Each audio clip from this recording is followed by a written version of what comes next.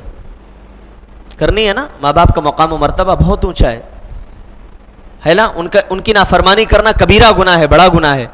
لیکن ماں باپ کہیں بیٹا تعویذ پہن لے، بیٹا کالا دھاگا تیری کمر پہ باندھ دیتا ہوں، تیرے پیر پہ باندھ دیتا ہوں یا باندھ دیتی ہوں، ہے نا، بیٹا چل فلاں درگاہ پہ دستک دے کے آئیں گے، بیٹا چل وہاں پہ جا کے آئیں گے، تو کیا ماں باپ کی بات وہاں سننا ہے؟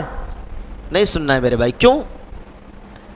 کیونکہ اللہ کے نبی نے فرمایا لا طاعت لمخلوق فی معصیت الخالق، اللہ کی نافرمانی میں کسی مخلوق کی اطاعت کبھی جائز نہیں ہے، درست نہیں ہے. اللہ کی نافرمانی میں میرے بھائی ماں باپ کا الگ مقام و مرتبہ ہے، لیکن جہاں اللہ تبارک و تعالیٰ کے حکم سے مخلوق کا حکم ٹکراتا ہے وہاں خالق کے حکم کو مقدم رکھا جائے گا. اور مخلوق میں کوئی بھی ہو، آپ کا دوست ہو، آپ کا بھائی ہو، یہاں تک کہ آپ کے ماں باپ ہی کیوں نہ ہو، ان کی بات کو چھوڑ دیا جائے گا. اس کے بعد اللہ تبارک و تعالیٰ نے حرام چیزوں کی تھوڑی تفصیل بیان فرمائی ہے. اگر آپ اس کو مزید دیکھنا چاہیں تو سورہ مائدہ کی آیت نمبر 3 میں دیکھ سکتے ہیں. سورۃ المائدہ آیت نمبر 3 میں اللہ تعالیٰ نے اس کی بڑی تفصیل بیان کی ہے. میں کچھ چیزیں بیان کر کے آگے بڑھوں گا. اللہ نے فرمایا حرمت علیکم المیتۃ والدم ولحم الخنزیر وما اہل لغیر اللہ بہ، اللہ نے تمہارے اوپر مردار کو حرام کیا ہے، اللہ نے تمہارے اوپر خون کو حرام کیا ہے، اللہ نے تمہارے اوپر خنزیر کے گوشت کو حرام کیا ہے، اللہ نے تمہارے اوپر اس جانور کو حرام کیا ہے جس پر غیر اللہ کا نام لیا جائے. اچھا، خون حرام ہے، لیکن دو قسم کا خون ایسا ہے جو حلال ہے. کون کون؟ دو قسم کا خون ایسا ہے جو حلال ہے. کیا بولے بھائی؟ جگر. جی بالکل صحیح جواب دیا میرے بھائی نے. ہاں، ایک اور کوئی بتائیں. جگر اور ایک تلی. جگر اور تلی، یہ دو قسم کا گوشت ایسا، خون ایسا ہے جس کو اللہ تعالیٰ نے حلال کیا ہے، اور دو قسم کے مردار ایسے ہیں جن کو اللہ نے حلال کیا ہے. مردار مطلب مرا ہوا. کون کون ہے وہ؟ ہاں، مچھلی سب کو یاد ہے. ہاں جی. اور دوسرا ٹڈی. بالکل، جزاک اللہ، اللہ تعالیٰ آپ لوگوں کے علم میں برکت دے. تو دو قسم کے مردار، ایک مچھلی اور ایک ٹڈی، اس کو بھی اللہ نے حلال کیا. جگر اور تلی خون میں اللہ تعالیٰ نے اس کو بھی حلال کیا ہے. اچھا، ٹڈی کتنے لوگوں نے کھائی ہے؟ مچھلی تو سب لوگوں نے کھائی ہوگی نا. ٹڈی میرے خیال سے تقریباً کسی نے نہیں کھائی ہوگی. بہرکیف، اچھا، ان مردار میں بھی اللہ نے کہا کلوا من الطیبات ما رزقناکم، جو پاکیزہ ہے نا، جو اچھا ہے وہ کھانا ہے۔ اچھا اس کا مطلب یہ نہیں کہ مردار میں جو سڑ جائیں ان سے بدبو آ رہی ہے اس کو بھی کھا سکتے ہیں، جائز ہے نہیں۔ اللہ نے کہا کلوا من الطیبات ما رزقناکم، جو ہم نے تمہیں روزی دی ہے، جو پاکیزہ ہے، کوالٹی کا ہے، اچھا ہے، صاف ستھرا ہے، اس کو تم کھاؤ۔ لیکن ہماری مسلم قوم میں بیچاری یہ قربانی کے گوشت کو بھی ایک ایک مہینہ فریج میں رکھ کے کھاتی ہے، یہ کہاں چھوڑنے والی ہے؟ خیر اللہ تعالیٰ ہدایت دے میرے بھائی۔ بہرکیف جو چیزیں پاک صاف ہوں، صاف ستھری، اس کو کھانا چاہیے۔ جو چیزیں صاف ستھری کا مطلب تازی ہوں، فریش ہو، تو اللہ تعالیٰ نے کہا کہ تم پر خنزیر کے گوشت کو اور جس پر غیر اللہ کا نام لیا گیا ہو اس کو اللہ نے حرام کیا ہے۔ اچھا یہاں پر ایک واقعہ مجھے یاد آ رہا ہے۔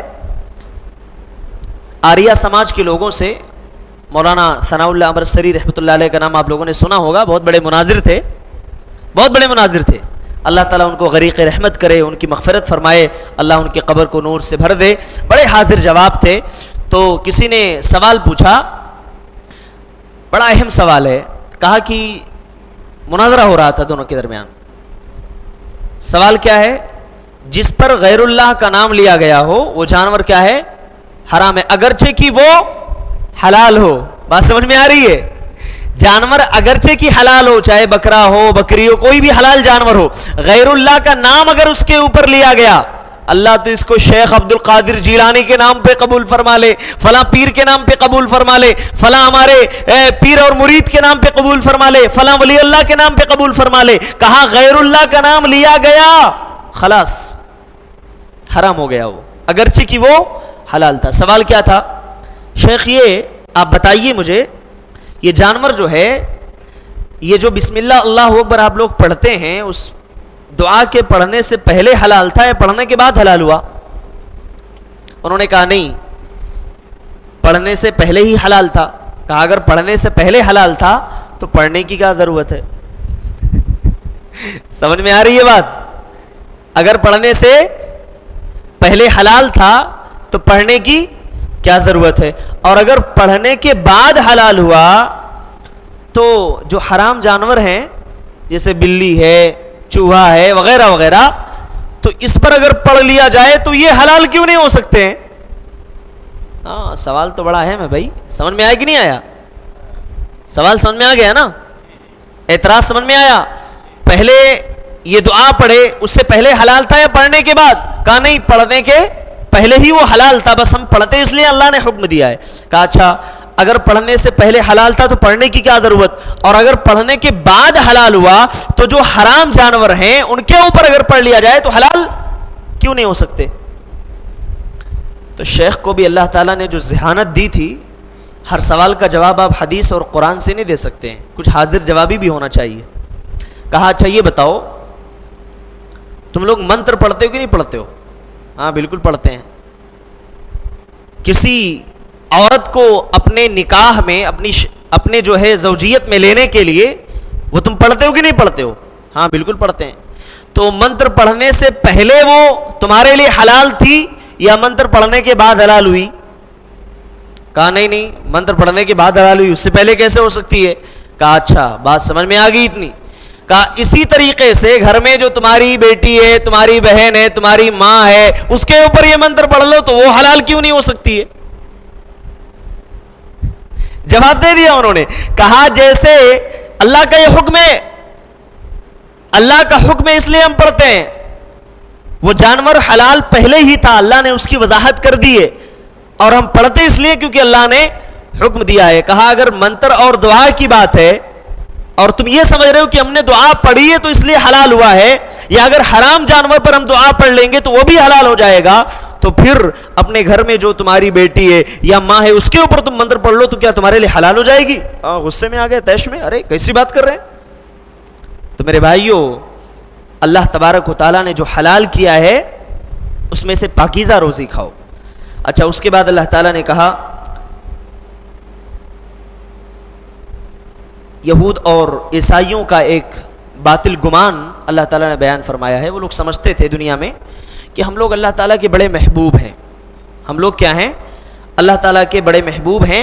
تو اللہ تعالیٰ نے ان کے اس اعتراض کا جواب دیا۔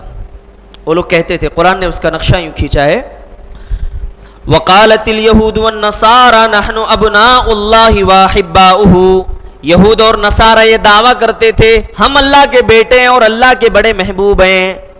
اللہ نے فرمایا اگر ایسی بات ہے قل فلما يعذبكم، اے نبی آپ ان کو کہہ دو، ان سے سوال پوچھو کہ پھر اللہ تمہیں عذاب کیوں دے گا؟ اگر ایسی بات ہے تو تمہیں اللہ عذاب کیوں دے گا؟ معاملہ یہ نہیں ہے، معاملہ یہ ہے کہ ہر آدمی اپنے عمل کی وجہ سے جو عمل کرتا ہے، جو عمل کر کے اللہ کو راضی کر لے گا، اللہ تبارک و تعالیٰ اس کو بہترین بدلہ دے گا۔ تمہارا عمل اچھا نہیں ہے، تمہارا عقیدہ اچھا نہیں ہے، تم صرف یہ دعویٰ کرو ہم اللہ کے بڑے محبوب ہیں، تم کو نجات نہیں ملے گی۔ تمہارا عقیدہ بھی نبی کے طریقے پہ ہونا چاہیے، تمہارا عقیدہ بھی نبی کے بتائے ہوئے اصولوں کے مطابق ہونا چاہیے، تمہارا عمل بھی نبی کے بتائے ہوئے اصولوں کے مطابق ہونا چاہیے۔ اگر اس سے ہٹ گئے تو پھر یہ دعویٰ کافی نہیں ہوگا۔ دنیا میں ہے نا کچھ لوگ کہتے ہیں آ جاؤ ہمارے ہاتھ پہ بیعت کر لو، ہمارے پیر صاحب تم کو جو ہے قبر میں بھی بچانے کے لیے آ جائیں گے، یا پھر جو ہے قیامت کے دن ہمارے پیر صاحب کا دامن پکڑ لینا جنت میں چلے جاؤ گے۔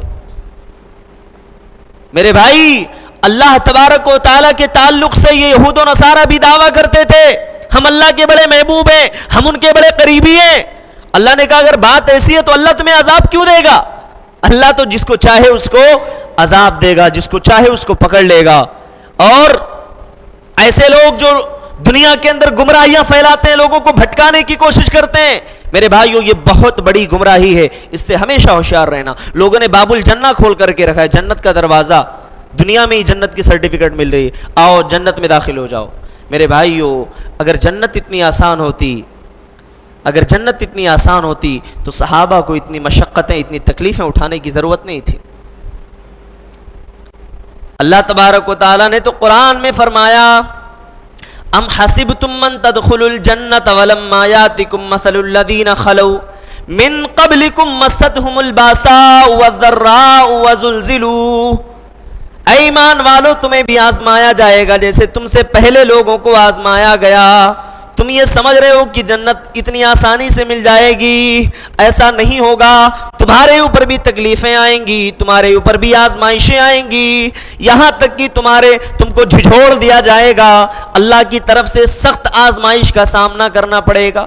اللہ دیکھے گا کون سا بندہ آزمائش میں کھرا اترتا ہے، پھر اس کے بعد جنت ملے گی، ایمان سلامت ہے تو۔ میرے بھائیو آج فتنوں کا دور ہے، اور ایسے فتنے کا دور ہے کہ ایمان سلامت رکھنا بھی بڑا مشکل کام ہے، بڑی مشکل بات ہے۔ اللہ کے نبی نے فرمایا ایک زمانہ ایسا آئے گا کہ ایک آدمی صبح کے وقت مومن ہوگا تو شام میں کافر بن جائے گا، شام میں مومن ہوگا تو صبح کے وقت کافر بن جائے گا۔ آپ دیکھ لیجئے انٹرنیٹ کے اوپر کتنی گمراہیاں پھیلی ہوئی ہیں، ایک منٹ میں آدمی کا کانسیپٹ اور اس کا نظریہ بدل جاتا ہے۔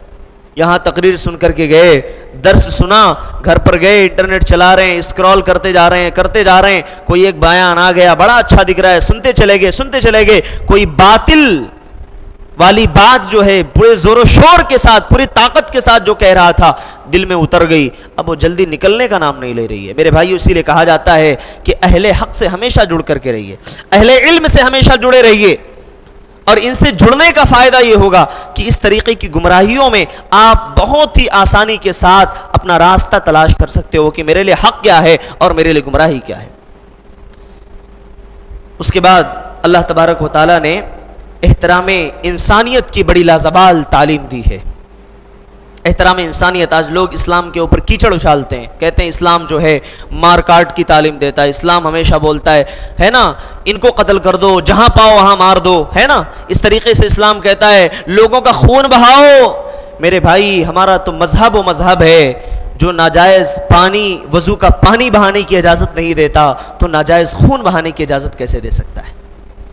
ہمارا مذہب ہے جو کبھی کسی جانور کو تکلیف دینے کی اجازت نہیں دیتا، یہ حکم دیتا ہے کہ اگر جانور کو ذبح کرو تو چھری تیز کر لو تاکہ اس کو تکلیف کا سامنا نہ کرنا پڑے۔ میرے بھائی وہ مذہب جو ہے یہ تعلیم کیسے دے سکتا ہے کہ کسی کو مارا جائے، کسی کو تکلیف دیا جائے، کسی کے اوپر ظلم کیا جائے؟ قرآن میں اللہ نے علل اعلان کہہ دیا لوگو من قتل نفسا بغیر نفس او فساد فی الارض فکأنما قتل الناس جميعا، جس نے کسی ایک نفس کو قتل کیا، کسی ایک جان کو قتل کر دیا ناحق طریقے سے، اللہ نے کہا فکأنما قتل الناس جميعا، گویا پوری انسانیت کا اس نے خاتمہ کر دیا۔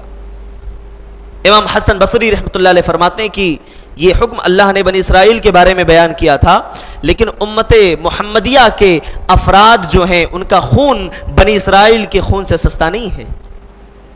اگر ان کے بارے میں اللہ نے کہا کہ کسی ایک کو اگر قتل کیا گویا پوری انسانیت کا اس نے خاتمہ کر دیا، تو امت محمدیہ میں بھی یہ حکم ہے کہ اگر کسی ایک کو ناحق قتل کر دیا اس نے گویا پوری انسانیت کا خاتمہ کر دیا۔ میرے بھائیو اتنا بڑا گناہ ہے یہ۔ اللہ تبارک و تعالیٰ نے رحم دلی کا حکم دیا ہے، محبت کا حکم دیا ہے، اچھے سلوک کا حکم دیا۔ ماں باپ اگر غیر مسلم ہیں، مشرک ہیں، ان کے ساتھ بھی برتاؤ اچھا رکھو، ان کے ساتھ بھی حسن سلوک کرو۔ یہ تعلیم دی ہے میرے بھائیو ہمارے مذہب نے، اسلام نے یہ تعلیم دی ہے۔ اللہ تبارک و تعالیٰ نے اس کے بعد جو ہے فرمایا کہ جو لوگ فتنہ و فساد مچاتے ہیں ان کے ساتھ کیا کیا جائے۔ انما جزاء الذین یحاربون اللہ ورسولہ، جو لوگ اللہ اس کے رسول سے جنگ لڑتے ہیں، وَيَسْعَوْنَ فِي الْأَرْضِ فَسَادًا، اور زمین میں فساد مچاتے ہیں، ایسے لوگوں کی سزا یہ ہوگی کہ ان کو یا تو قتل کر دیا جائے، یا تو انہیں سولی پر چڑھا دیا جائے، یا تو پھر ان کے ہاتھ اور پاؤں کو خلاف سمت میں کاٹ دیا جائے۔ اصل میں واقعہ یہ ہے کہ قبیلے عقل کے کچھ لوگ جو ہے مدینہ آئے، اور مدینے کی آب و ہوا ان کو راس نہیں آ رہی تھی، اللہ کے نبی کے پاس آئے کہ اللہ کے رسول کچھ علاج بتائیے، مدینے کی آب و ہوا راس نہیں آ رہی ہے، صحت خراب ہے۔ اللہ کے نبی نے جو زکوٰۃ و صدقات کے اونٹ جو چرواہے جو چراگاہ میں چر رہے تھے کہا وہاں جاؤ، وہاں اس کا جو ہے دودھ پیو اور پیشاب پیو، پھر تم شفایاب ہو جاؤ گے۔ گئے اور چند دنوں تک استعمال کیا، اچھے صحت مند ہو گئے، ہٹے کٹے ہو گئے۔ اس کے بعد غلطی یہ کی، غداری یہ کی کہ جو وہاں ان اونٹوں کو چرانے والے تھے اس کو بھی قتل کر دیا، ان کو بھی مار دیا، اور اونٹوں کو ہانک کر کے لے جا رہے تھے۔ اللہ کے نبی کو جیسے اطلاع ملی، نبی نے فوراً پیچھے جو ہے گھڑ سواروں کو بھجوایا اور کہا کہ ان کو پکڑ کر کے لایا جائے، گرفتار کیا جائے، انہیں لایا جائے۔ ان کو لایا گیا، اللہ کے رسول صلی اللہ علیہ وسلم نے ان کو قتل کروایا۔ کیوں میرے بھائی؟ یہ نبی نے اپنی ذات کے لیے بدلہ نہیں لیا تھا، یہ نبی نے اپنی ذات کے لیے بدلہ نہیں لیا، یہ ان کرتوتوں کی سزا تھی جو انہوں نے غداری کی تھی۔ بیمار تھے، پریشان تھے، اللہ کے نبی نے آسانی کا معاملہ فرمایا، اللہ کے نبی نے رہنمائی فرمائی۔ کیا اس کا یہی صلہ ہونا چاہیے کہ ان کو قتل کر دیا جائے، ان کو مار دیا جائے، اور جن اونٹوں سے فائدہ اٹھایا گیا اس کو ہانک کر کے چوری کر کے لے جایا جائے؟ اللہ کے نبی نے ان کو قتل کروایا، اور پھر ان کے آنکھوں میں سلائیاں ڈال دی گئیں۔ کیوں؟ کیونکہ جو چرواہے تھے، صدقے کے اونٹ جو چرا رہے تھے، ان کے بھی آنکھوں میں ان لوگوں نے سلائی ڈال دی تھی تاکہ ہم کو پہچان نہ سکے۔ اللہ کے نبی نے ویسے ہی سزا دی۔ میرے بھائیوں، ایسے لوگ جو زمین کے اندر فتنے فساد مچاتے ہیں، کہا کہ ایسے لوگوں پر پابندی عائد ہونی چاہیے، ایسے لوگوں پر قدغن لگنا چاہیے۔ آج ہمارے ہندوستان کا حال آپ خود دیکھ لیں، آج کرائم کرنے والے آزاد پھر رہے ہیں۔ کسی شاعر نے کہا تھا، جرم کرنے والے اتنے برے نہیں ہوتے، جرم کرنے والے اتنے برے نہیں ہوتے، سزا نہ دے کر عدالتیں بگاڑ دیتی ہیں۔ میرے بھائیوں، مجرم جرم کرنے کے بعد سماج میں بڑے ہی دعوے کے ساتھ نڈر ہو کر کے، بے خوف ہو کر کے گھومتے ہیں، ان کو کوئی سزا دینے والا نہیں، ان کو کوئی پکڑنے والا نہیں، ان کو کوئی گرفتار کرنے والا نہیں۔ اللہ کے نبی صلی اللہ علیہ وسلم نے ہمیشہ ناانصافی کے خلاف آواز اٹھائی ہے، اللہ کے نبی نے ہمیشہ ظلم کے خلاف آواز بلند کی ہے، اور نبی کریم صلی اللہ علیہ وسلم نے ایسے ظالموں کو پکڑا، ان کو سزا دی، تاکہ آنے والے وقت میں لوگ نصیحت لیں اور ایسی غلط اور بے انتہا افسوسناک حادثہ کرنے سے پہلے لوگ ہزار بار سوچے کہ ہمارے ساتھ کیا معاملہ ہوگا۔ جرم کرنے کے بعد انہیں چھوڑ دیا جاتا ہے، لوگ نڈر ہو جاتے ہیں، اب کوئی نہیں کچھ کہے گا، حکومت ہماری ہے، سلطنت ہماری ہے، گرفت ہماری ہے، ہم جو چاہے کریں، ہماری اپنی منمانی ہے۔ لیکن میرے بھائیوں، جب ظلم گزرتا ہے حد سے، قدرت کو جلال آ جاتا ہے، فرعون کا سر جب اٹھتا ہے موسیٰ کوئی پیدا ہوتا ہے۔